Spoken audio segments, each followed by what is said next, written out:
To some people, this is just another restroom, but to people within the transgender community, this restroom represents comfort and freedom.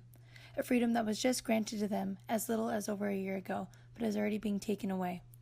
The Trump administration is withdrawing protection in public schools for the transgender community. This protection that was granted by President Obama over a year ago allowed people who are transgender to use whichever gender restrooms or locker rooms they identify with in public schools. The reason behind the actions of the Trump administration comes down to safety. The administration has made statements saying the majority of people don't feel comfortable sending their children or even themselves into restrooms knowing that those protections are still in place.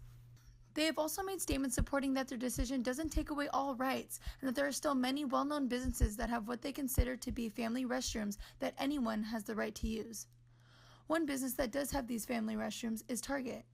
When trying to speak to a manager of a local Target, she wasn't able to comment on President Trump's decision and how it would affect their business, but said that they don't discriminate and the family restroom they do have is for everyone to use.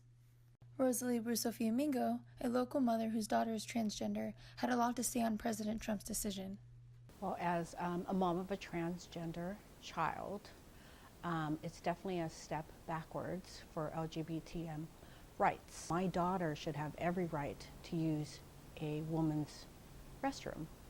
And basically what Trump did is told children that they're not who they are, who they believe they are, or who they basically are. And he also gave other children the okay that they can be harassed and they can be bullied and they're seen as less as the other children in the school.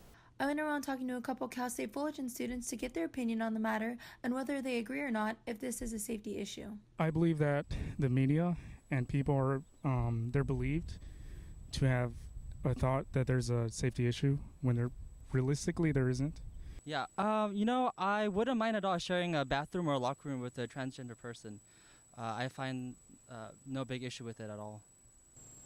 The latest update on this case is Trump made a statement saying that he is going to make this a statewide issue, meaning that this gives each state the individual freedom to whether or not they want to implement these policies and protections in public schools.